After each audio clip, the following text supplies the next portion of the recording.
और अब चलते हैं मध्य प्रदेश। मध्य प्रदेश के मुख्यमंत्री शिवराज सिंह चौहान और बीजेपी आलाकमान के बीच बैठकों के कई दौर चले, लेकिन कैबिनेट विस्तार के नामों पर अंतिम फैसला नहीं हो पाया।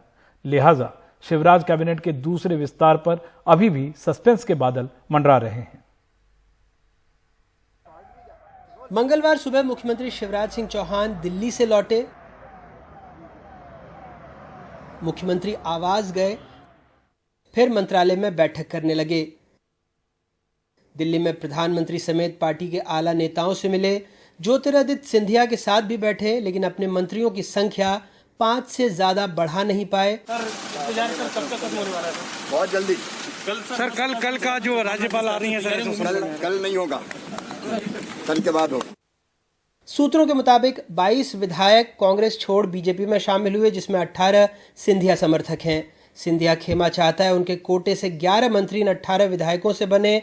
फिर 4 बचे विधायकों को मंत्री पद दिए जाने का भी दबाव है, यानी कांग्रेस से बीजेपी में आए 15 बागी मंत्री बनेंगे, जिससे बीजेपी के वरिष्ठों में खलबली है। 2 उप मुख्यमंत्री के फॉर्मूले पर भी सवाल है। गृह मंत्री नरोत्तम मिश्रा के ग्वालियर से दिल्ली सफर को इसी से जोड़कर देखा जा रहा है। नरोत्तम मिश्रा कमलनाथ सरकार गिराने का सूत्रधार माने जाते हैं।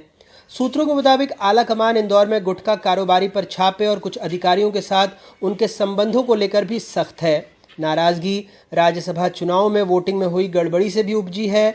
केंद्रीय नेतृत्व ने बार बार मंत्रिमंडल में कुछ खास चेहरों को तवज्जो देने पर भी सवाल उठाए हैं।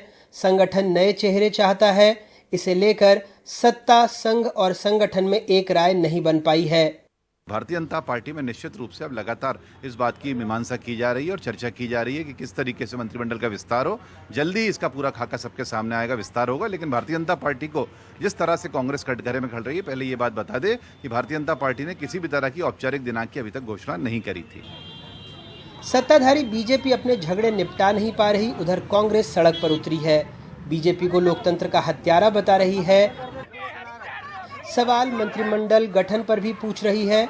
मुख्यमंत्री से इस्तीफा मांग रही है। शिवराज सिंह जी कितने पंगु मुख्यमंत्री साबित हो रहे हैं कि एक अपना बस्ता लिया, नाम लिए, एक दरवाजे पे, उससे दूसरे दरवाजे पे, दूसरे से तीसरे दरवाजे पे, तीसरे से चौथे दरवाजे पे, 3 महीने 4 महीने 100 दिन से ऊपर मंत्रिमंडल नहीं बना। इससे दुर्भाग्य और क्या हो सकता है इस मध्य प्रदेश का। मैं समझता हूँ जितनी जल्दी हो मुख्यमंत्री ने इस्तीफा दे देना चाहिए। 24 उपचुनावों से पहले बीजेपी को दिक्कत अपने बागियों से भी है। कई पूर्व मंत्री पार्टी छोड़ने की धमकी दे रहे हैं, तो भंवर सिंह शेखावत जैसे नेता कैलाश विजयवर्गीय पर पार्टी को तोड़ने का आरोप लगा रहे हैं। लगभग 100 दिनों पहले मध्य प्रदेश में कमलनाथ गए, कमल की सरकार आई। अब विपक्ष को लगता है कि जिन लोगों को मंत्री नहीं बनाया जाएगा, उनसे उपजा असंतोष और उपचुनाव के बाद के नतीजे राज्य में सियासी समीकरण एक बार फिर से बदल सकते हैं। भोपाल से कैमरा पर्सन रिजवान खान के साथ अनुराग द्वारी, एनडीटीवी इंडिया।